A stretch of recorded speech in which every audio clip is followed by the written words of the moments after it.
Hi, this is Joy Robertson. As many of you know, I love food. I love finding new restaurants. I love trying new dishes. And most of all, I love talking to the many great restaurateurs and entrepreneurs we have here in the Ozarks and beyond. I love hearing their stories, and that's what this podcast is all about, learning more about them and their journey. So join me as we savor the Ozarks. Okay, everybody, I've so been looking forward to this. I am at Split Social Kitchen with one of the founders, Kristen Brunelle. Kristen, I want to start with first things first. Where did you get the name Split? This is a great story. So the other founder and I, Dylan, we were together for quite a while, and we had a son. And then whenever he was 1, we split up, and we remained friends. And then about 6 years later, we decided that we wanted to work for ourselves and put all of our years of restaurant knowledge to good use and shoot our shot. And so we decided to open a restaurant together, and we were sitting around thinking of a name, and we were like, well, I mean, we're kind of sarcastic people, and we know our flaws, and we like to make fun of each other and ourselves. So we thought that Split would kind of be a unique name that stood out to people. And was honest and really represented our whole story. So I'm here a little bit after the typical lunch hour, and it's full almost. There's a reasonable crowd, and we still have people coming in and out, which says a lot about your restaurant. Real quick, tell me about your culinary background. How'd you get into all this? So I have been in the restaurant business since I was 15 years old.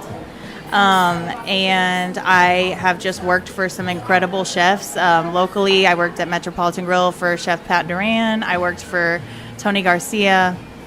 Just some really incredible people to learn from and get to watch how to run a successful business. I worked for Chris and Monica downtown at Maria's. So I got an opportunity locally to see how people thrive in this community. And I picked things up as I went, and I really love to eat, and I like different foods and different food combinations. So we just started playing with things, and I have a wonderful crew here and people that have been with me since the beginning that contribute immensely to everything we do here. And we just kind of bounce. It's very much a collaborative effort as far as the menu is concerned.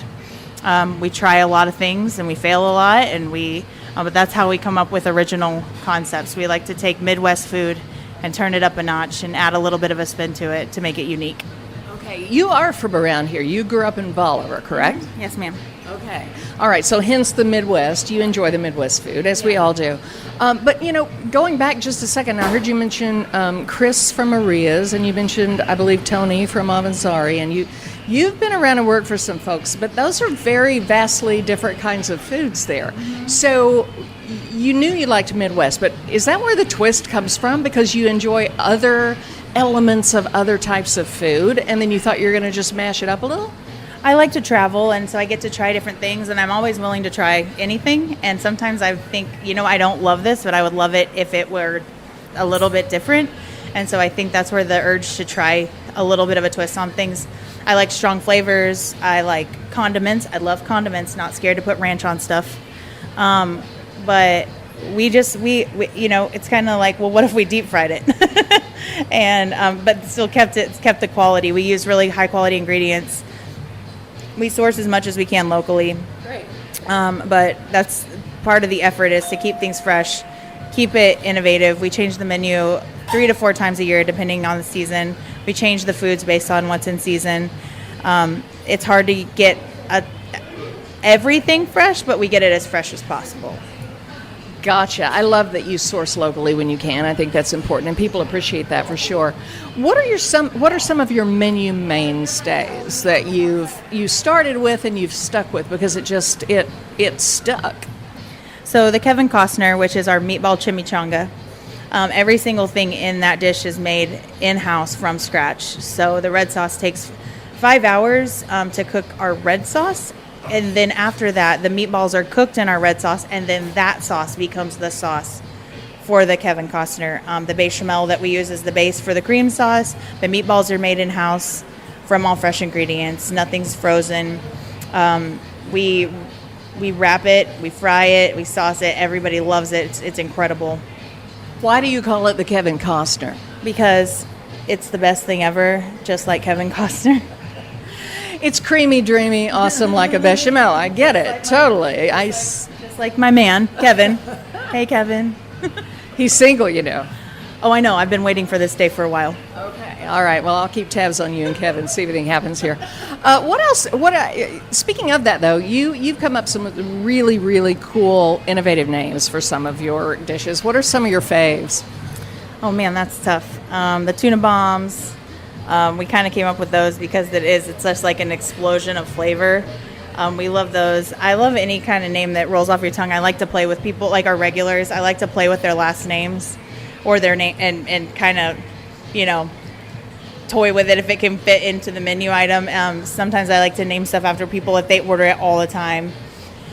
We have a regular, his name's Josh, and he would never order off the menu, and he would always come in and order whatever he wanted. So finally, whenever one of the things that he picked was really good, and so we put it on the menu, we named it the Diva because he's such a diva when he orders, and his wife really liked that we called him out. So, but that's been around for 3 menus now, and we can't seem to get rid of it. It's absolutely delicious.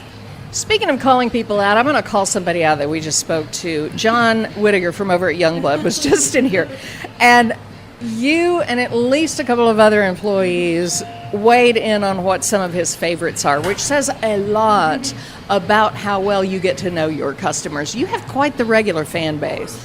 We do. We're really fortunate. Some people that have stuck around with us, when we weren't always at our best, but when we were growing up, and we're still growing up, and we're always working to be better, and they let us test things out on them, and they're wonderful to the people that work here, and we've all kind of developed our own relationships with them, and it feels kind of like they come here to see us and not just eat, which is really nice because, you get busy, and it's nice to have personal relationships with the people that you see every day. Sometimes you see them more than you see your family. So it's nice that we get to have that with other people. It is nice. All right. What other things on your menu, in your opinion, are the standouts? I'm seeing some really innovative cocktails. On the clock tales. Okay, so on the clock, that's for the folks who want to come in and have a little something with their lunch, right? Yes, so the on the clock tales are our non-alcoholic options. We actually just released those. So I'm pregnant, and I was thinking about, it's not super fun to get to go out with your friends when you can't drink, and, you cannot drink, but we kind of wanted to offer some things to people. I had some ladies in here that were like, wanting to drink, and it was lunchtime, and so we were like, oh, you're on the clock, and that's kind of where the name came from. But also there's a lot of people that just don't drink anymore, and that's really great, and so it's nice to have things that they can have that are super fun and innovative, and everything in there is fresh, just like we use in our actual cocktails.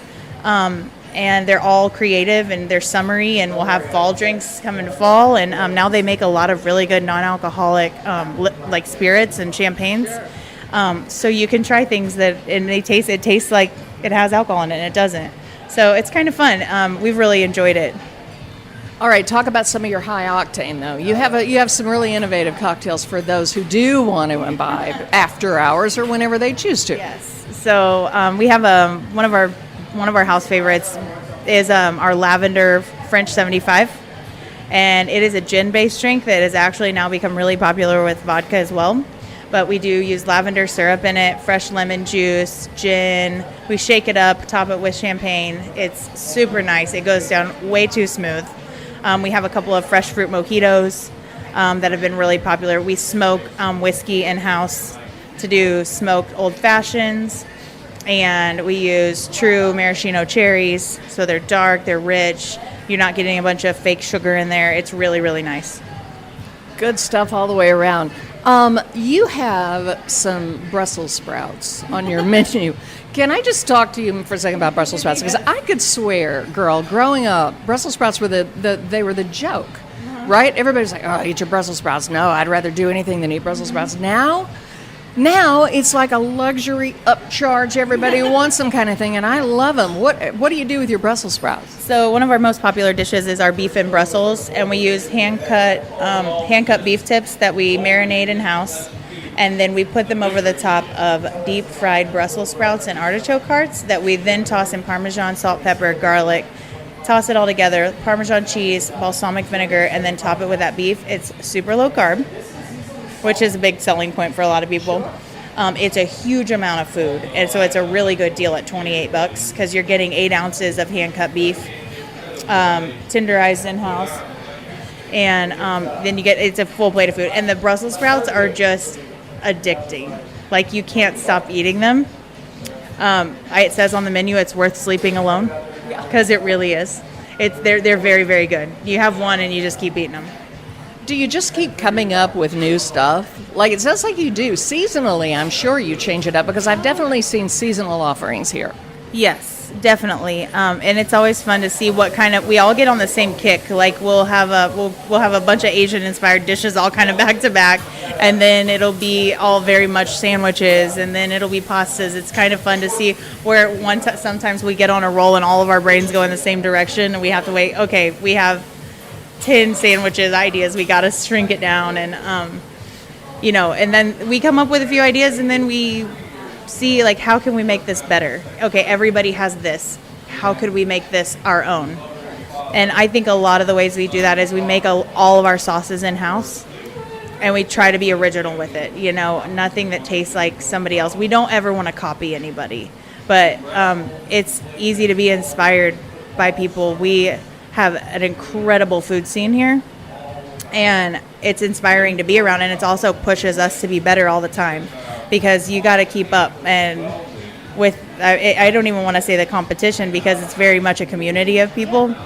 It's you feel challenged to stay on top and stay on top of yourself and keep pushing yourself and not settle for anything. So I think that's what keeps us creative sometimes, even when we're not feeling it. Well, it just seems like, based on what I've seen in terms of your menu and the different things that you offer here, that you are always in the process of putting something new together. And one thing I love about this, and what I hear from a lot of other people, is that so much of what you do is shareable. So you encourage people to come in and try a lot of different things. We do. Whenever people ask us, hey, how do we order off this menu, or this is our first time here, we're always encouraging people to get 2 or 3 things and share it at the table. Try something you wouldn't normally try. A lot of times when somebody's maybe second or third time and they keep ordering the same thing, and I will say, okay, if you don't like this thing I'm suggesting, I will pay for it.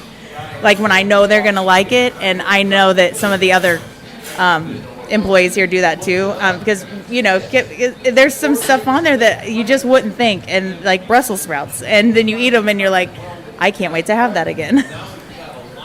I can't get enough of them. I can stick them in my air fryer and almost marginally burn them a little bit, which is when I think they're the best. They really are. They really are. What are some of the other things that have caught on around here that you really love? So it's really fun to see something that was just a quick idea turn into something really, really popular, because sometimes it'll be something on the fly that just blows up. Such as? So we've got a cashew chicken poutine on our lunch menu that was just supposed to be a lunch special one day, and now we can't take it off, because every time we do, people still want to eat it, and the cashew sauce is something that takes a while to make. So that's something, things we take off the menu seasonally, and then all of a sudden everybody wants it back. The Old Blue, the deconstructed chicken cordon bleu pasta, that was kind of one of those things that was just supposed to be a special, and now we're here a year and a half later and we are still selling. It's our top 5. So it's things like that. Those are kind of fun to see, and then we tweak them and change them a little bit to make them better. Are there any items that you can think of that are kind of like, I told you so? Like, in other words, somebody says, oh, I have an idea, and by and large everybody goes, there's no way. Is there anything like that on your menu that stands out that you go, I didn't think this was going to work, and it worked? I would say probably our shrimp and grits, because, we are not a place you would think to go for shrimp and grits. And I think I've been told that we have some of the best shrimp and grits around, or anywhere even close. That was one of those things that we wanted to do it well, but we didn't realize how well we were doing it, and I'm pretty proud of it. It was something that we tried to do a little bit differently, and it turned out it worked. I've heard people say they would put that up against New Orleans any day, which is quite the compliment. Yeah. Quite the compliment. I would never say that out loud, but I think they're pretty dang good. You didn't have to, I did. Here's a question for you. You mentioned that you are, it's really a community around here in terms of, I mean, not only the place where we live, but the people who feed the people in the place where we live, the restaurant community. What do you like to eat when you're not here? Where do you like to go? What do you like? Oh, that's tough. I like everything. So I like to go to Avanzari a lot. They have a salad there that's just like, since I worked there, I crave it. I still crave the Mitchell pizza from Metropolitan Grill. I don't even think it's on the menu anymore. I think it's on the Retro Metro menu. So I like both of those. Do you cook at home? We do. We cook at home a lot because we have 5 kids between us. So we cook a lot. And to get something that they all like is really fun and challenging. But we do cook a lot. I sometimes will mess around with stuff, an idea at home, and they get to be guinea pigs. And, most of the time I'm just sure they're not going to like it, but that's okay. We do a lot. Yeah, we cook at home a lot, and we go out to eat a lot. I really like to go to I'm a big Mexican food fan, and I have several places that I really enjoy eating. But we live in Ozark, too, so we'll hit Vineyard Market if we want to go on a date night and places like that. We go to Retro Metro a lot. But, yeah, so I actually worked with Tiny and Hannah that own Retro Metro. We worked together at Metropolitan Grill for a long time. So we've all, again, like I said, it's a community of people. Marissa over at Prima's, we love to go visit her. But it's nice. It's fun to see people that I've worked with kind of running their own show, and it makes us all super proud of each other, and I think everybody's very supportive of one another. Man, we are lucky in the Ozarks, Springfield and surrounding areas to have folks like you who are innovative and fun, and you support each other, which I think is just such a great thing. And I do love that you cook at home because, honestly, I've talked to people before and they say, I don't cook at home as much because I eat a lot, at the restaurant, and I'm kind of done when I get there. But that's where you come up with a lot of your ideas, so that's cool. Yeah, and I mean, don't get me wrong, we do our fair share of eating out, but with a lot of kids, you have to cook at home because otherwise, I don't know, we'd have to take out a second mortgage. But no joke, I only had 2, and I know what you're saying. You've got, more than we do. Please tell me your children are not picky eaters. I would love to say they're not, but if I'm being honest, I've still got a couple of young ones, so I think they're going through phases. My stepkids are actually really coming out of their shell. The oldest one, she will try anything. My stepson, he is, I just think, hungry all the time, so he's a less picky. But I have a philosophy, not that you care about my parenting philosophy, but I have a philosophy that if you put the food out and the kids sit in front of it and they don't like it, eventually they'll get hungry enough and then they'll try it. But I don't understand the parents that say, oh, that's going to be spicy, you're not going to like that. You don't necessarily want them to eat like the hottest pepper ever, but at the same time, you know what, that's hot. You might like that. Yeah. Yeah, I mean, there's always the rule, you got to try it. If you don't like it, you don't have to eat it. There you go. And I grew up in a house that's like, well, we made it, that's what's for dinner, and that's what you get, Yeah. If you don't like it, you can have a peanut butter and jelly or turkey sandwich, and, this is dinner. If you make it yourself. Yeah, and yes, exactly. But, I think I was a pretty picky eater until I was in my 20s. And surprisingly, yeah. And then I started trying things, and I'm like, well, this isn't half bad. I mean, I wasn't allowed to be a picky eater growing up, but on my own, I still didn't like a lot.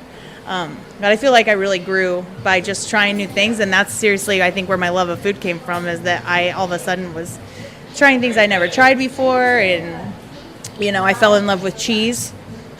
And that's been a love affair ever since. I came out of the womb in love with cheese. I'm just saying. I actually had a dairy allergy. I still struggle with a little bit growing up. So as soon as I could have it, it was on. Okay, I totally get it. Well, I don't know that people who are picky eaters make for particularly good chefs or restaurateurs, but I love your innovative spirit.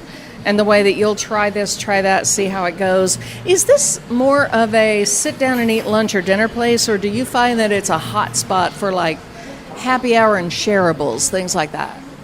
So I think we definitely go through phases. Like we will sometimes be lunch heavy and sometimes be crazy dinner heavy. Obviously, it depends on the time of year with the heat and kids in school. But we do see our fair share of happy hour Friday, Saturday, kind of that afternoon crowd. But I'd say that we do a lot of lunch. We actually have a great shareable menu if people were to come for happy hour. But I would definitely say we're big lunchtime, big dinner time. I say normal eating times, but what is that anymore? I think COVID kind of threw out the breakfast, lunch, dinner idea. So yeah, I think we see a lot of everything. Weekends we're just open to close. It's all day long. So the only day you're closed, and correct me if I'm wrong, is Monday, correct? Okay, so that's a long week. That's 6 full days. I mean, beginning to end. Your own sauce is your own, everything that you make. Anything new coming up in the future? Any secrets? You can tell me anything, Kristen, by the way. Oh yes, of course. We have our fall menu that will come out in September. And we've already started messing with ideas for that. So we've got a full menu of ideas that we'll start cutting down and I'm sure adding things to it. But we're planning to do a bunch of switches, and we're going to see some favorites go, make room for some new stuff, because I'm pretty excited about some of the new things we've got coming. We've got some really great people in the kitchen right now that are very excited to share some of their ideas and their inspiration. And I always truly support everybody here being a part of the menu creation, because it's definitely can never just be one person. If it was just me, it would all taste, too much alike. It's important, I think, to have a lot of people, a lot of hands in on it, because I think that's where you get some of your best stuff, is everybody working on things together. Absolutely. Well, Kristen Brunelle of Split Social Kitchen, keep on keeping on. You do great work, and we just love it here. Thank you so much. Thank you so much for having me.